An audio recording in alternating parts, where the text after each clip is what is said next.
Welcome to 99 TV. నేను లక్ష్మి. రెండు తెలుగు రాష్ట్రాలలో చాలా మంది లీడర్స్ ఉన్నారు. కానీ వారిలో రాష్ట్ర స్థాయి నేతలను వేళ్ల మీద లెక్క పెట్టొచ్చు. రాష్ట్ర స్థాయి నేతలు అయినంత మాత్రాన కూడా స్వచ్ఛందంగా జనం తరలి వచ్చేది ఒకరిద్దరికి మాత్రమే.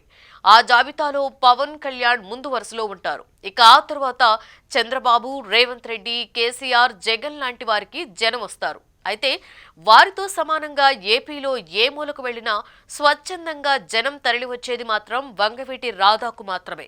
4 దశాబ్దాల క్రితం ఉమ్మడి ఏపీ రాజకీయాలను శాసించిన వంగవీటి మోహనరంగ తనయుడే వంగవీటి రాధాకృష్ణ. ఆయనకు ఎన్నికలకి ముందు ప్రాధాన్యత కల్పిస్తామని హామీ ఇచ్చారు చంద్రబాబు. అయితే ఇప్పటికీ ఆ హామీ నెరవేర్చకపోవడంతో వంగవీటి అభిమానులు ఆందోళన చెందుతున్నారు. వంగవీటి రాధాను గౌరవించుకుంటామని, మంచి పదవి ఇస్తామని ఎన్నికల ప్రచార సభల్లో చంద్రబాబు హామీ ఇచ్చారు. రాధా 2019, 2024 ఎన్నికల్లో టీడీపీ కోసం విస్తృతంగా ప్రచారం చేశారు. టీడీపీ ఓడిపోయినప్పుడు కూడా ఆయన పార్టీని అడ్డుపెట్టుకుని ఉన్నారు. అమరావతి ఉద్యమానికి మద్దతు పలికారు. గత ఎన్నికలలో వైసీపీ నుండి జగన్ బంపర్ ఆఫర్లు పంపించారు.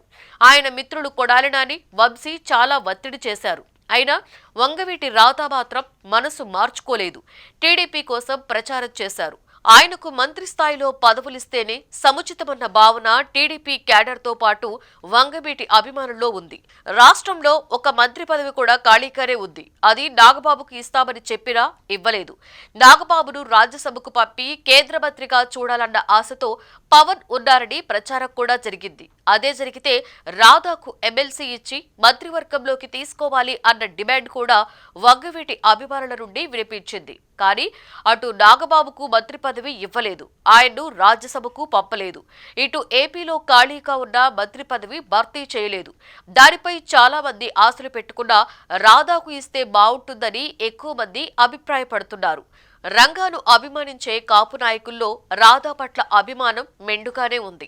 ఈ నేపథ్యంలో టీడీపీలో ఉన్నప్పటికీ ఆయనకు ఎలాంటి పదవులు లేకపోవడం పట్ల వారంతా ఆవేదనతో ఉన్నారు. దీంతో తరచుగా రాధా వ్యవహారం రాజకీయ వర్గాలలో చర్చగా మారుతోంది.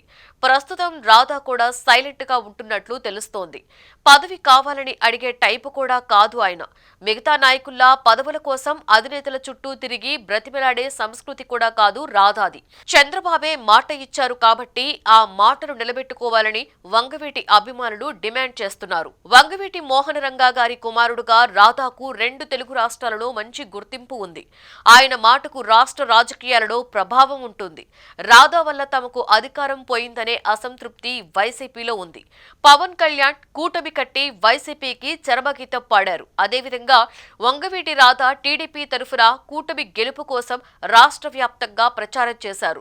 పదవుల కోసం ప్రయత్నించకుండా రాష్ట్రం బాగుండాలి అనే ఉద్దేశంతో పనిచేశారు. టికెట్ కూడా అడగకుండా కూటమి గెలవడానికి కృషి చేశారు. అందుకే ఆయనను జనాలు త్యాగం చేసిన నాయకుడిగా చెబుతున్నారు. నిజానికి రాధా కోరుకుంటే పదవులు ఆయన దగ్గరికి అవే వస్తాయి. కానీ ఆయనకు పదవి కంటే ప్రజల సంక్షేమమే ముఖ్యం. తన కోసమో అనుచరుల కోసమో పదవులు అడగకుండా కూటమి విజయం కోసం మాత్రమే పనిచేశారు. ఎన్నికల సమయంలో చంద్రబాబు కూడా రాధాను ప్రశంసిస్తూ కూటమి ప్రభుత్వంలో ఆయనకు గౌరవప్రదమైన స్థానమిస్తామని ప్రకటించారు. నిజం చెప్పాలి అంటే రాధా లాంటి నాయకులు చాలా అరుదు.